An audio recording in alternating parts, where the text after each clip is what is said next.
Welcome to the Rim Break Rodeo. We hope this video helps. You begin by verifying OPCOM firmware and matching software for the vehicle. This prevents communication errors. Once done, turn ignition to on without starting the engine and plug the OPCOM into the car DLC and your PC USB.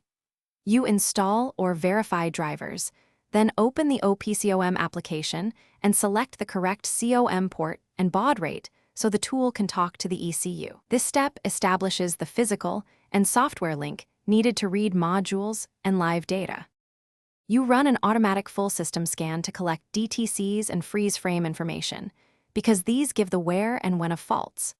Next, open the live data stream to monitor RPM, fuel trim, sensor voltages, and compare readings to expected ranges.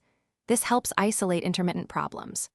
Then use module selection to communicate directly with ABS, airbag, transmission, or other controllers and perform actuator tests or adaptations. This confirms mechanical response versus pure sensor faults before you clear codes.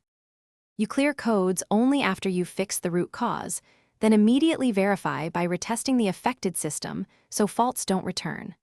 Once done, run any required learning or adaptation routines such as throttle reset, steering angle calibration, or immobilizer synchronization to restore correct system function.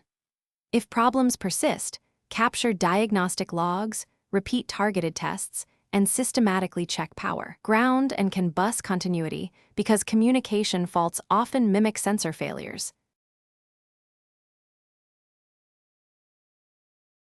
Thanks for watching. Consider subscribing if we helped you.